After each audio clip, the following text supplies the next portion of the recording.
I'm Kola Kengstella.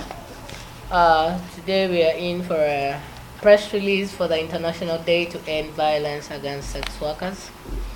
On this day of 17th December, UNESO joins the rest of the world to commemorate the International Day to End Violence Against Sex Workers. This year marks the 18th year since 2003 when the sex workers movement globally started to hold a memorial and drill for the 49 murdered victims of Green River, a serial killer. The day is created to call attention to hate crimes committed against sex workers and to remember all sex workers lost to violence all over the world. This year's theme is Decriminalize Sex Work to Promote Gender Equality, Equity, and Economic Justice. Has come at the right time when the sex work movement in Uganda is celebrating the judgment of the Constitution Court of Uganda, which declared the offenses of being a rag and a vagabond unconstitutional. That is unconstitutional.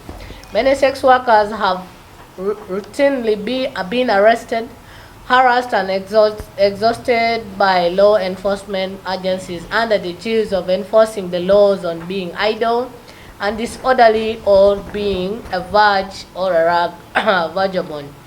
Over the year, the Uganda sex work movement has reported and repeatedly spoken out on the increasing violation cases against sex workers, fueled and rooted by the laws and policies that criminalize and oppress sex workers in all their diversities. A case in point is, over this year of 2022, a total of 9 murder cases of female sex workers have been reported by no perpetrators have been brought forward to serve for those inhuman acts. Therefore, as we commemorate this day, we take a moment of silence in respect of those we have lost due to violence and at the same time celebrate the milestone for the new count ruling of the rag and the vagabond.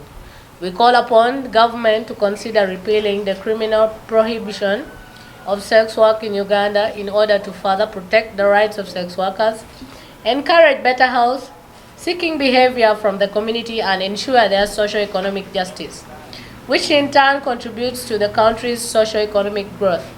We call upon the government of Uganda to condemn the killing of sex workers and to urge the police for thorough, impartial, and independent investigations into all the killings which have taken place, as well as commitment from the police to bring the perpetrators to justice. We thank you and look forward to your continued support in the struggle to ensure protection for sex workers in all their diversities in Uganda.